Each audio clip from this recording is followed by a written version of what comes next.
pourquoi certaines administrations fiscales collectent-elles mieux avec moins de moyens?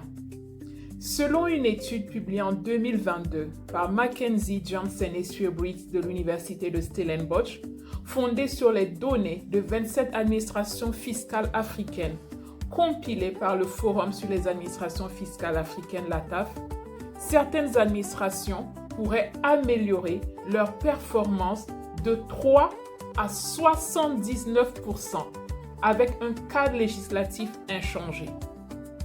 Ces écarts rappellent que la performance d'une administration fiscale ne se mesure pas uniquement à son cadre légal, mais aussi à la manière dont elle est organisée et gouvernée.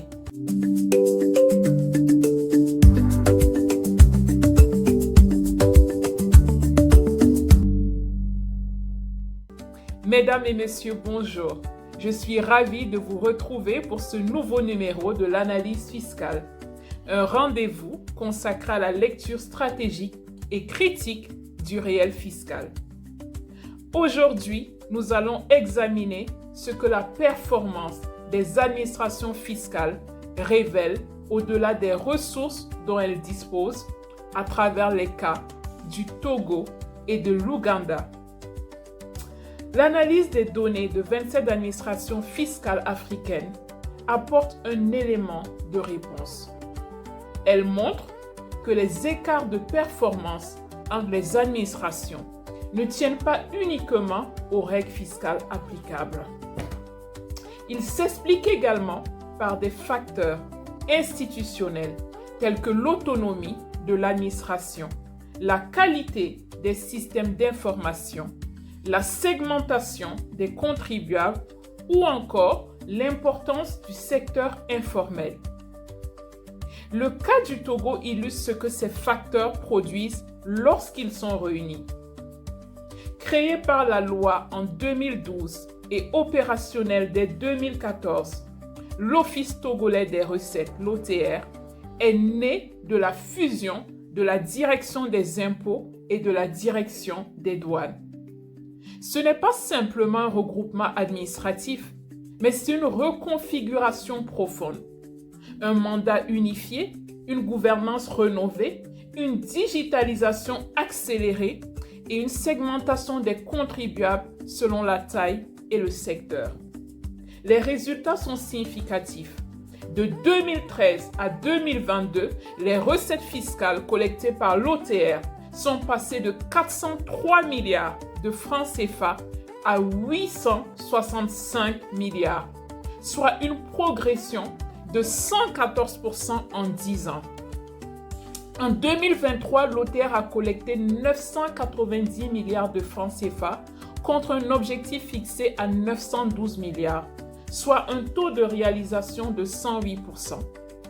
En 2024, les recettes budgétaires atteignent 1098 milliards de francs CFA contre 560 milliards en 2018. Ce que montre le cas togolais, c'est qu'une administration restructurée autour d'un mandat clair, dotée d'une autonomie de gestion réelle et appuyée par des outils numériques peut produire des résultats significatifs. La réforme de l'OTR s'est notamment appuyée sur la digitalisation des procédures fiscales et douanières, la lutte renforcée contre la fraude et l'élargissement progressif de l'assiette fiscale. L'Ouganda offre un point de comparaison utile. L'Uganda Revenue Authority a été créée en 1991. À sa création, le ratio de recettes fiscales rapportées au PIB était de 6,83%. En 2015, ce ratio atteignait 13%, illustrant ainsi une progression réelle, mais étalée sur plusieurs décennies. Cette trajectoire s'est poursuivie en 2024 et 2025, où l'effort fiscal atteignait 14,3% du PIB et l'URA dépassait son objectif annuel de recettes avec un taux de réalisation de 100,84%.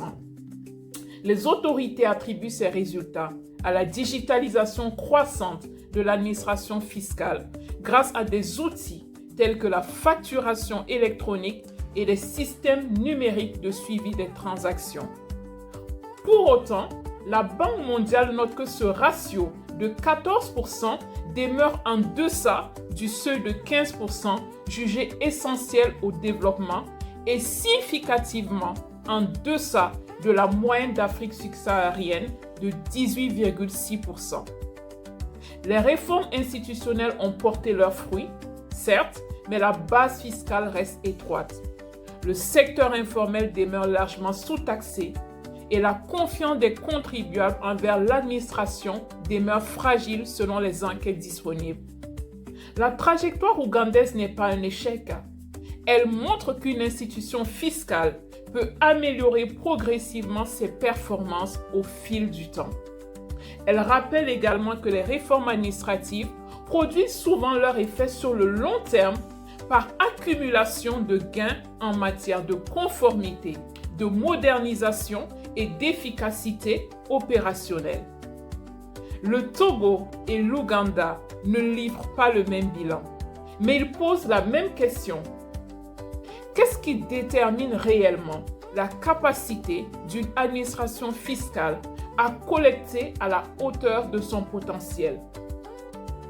La performance d'une administration fiscale ne dépend pas uniquement de son budget ou de ses effectifs.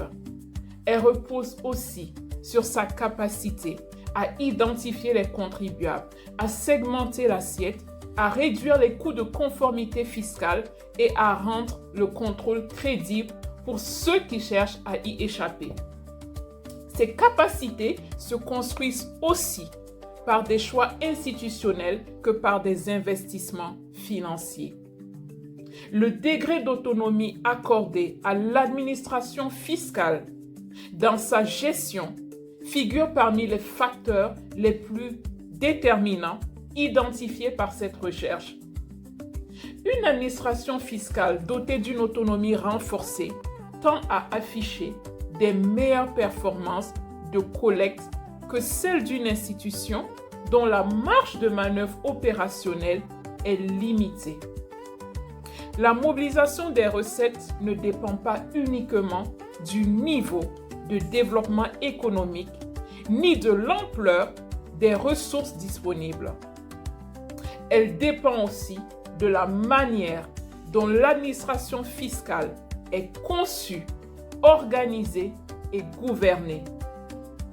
Chères téléspectatrices, chers téléspectateurs, j'espère que cette analyse vous aura permis de comprendre que derrière les écarts de performance entre les administrations fiscales, les moyens ne suffisent pas. Les choix institutionnels comptent au moins autant. Je vous remercie de votre attention et je vous donne rendez-vous le mois prochain pour une nouvelle analyse fiscale. Analyser, c'est décoder et décoder, c'est éclairer.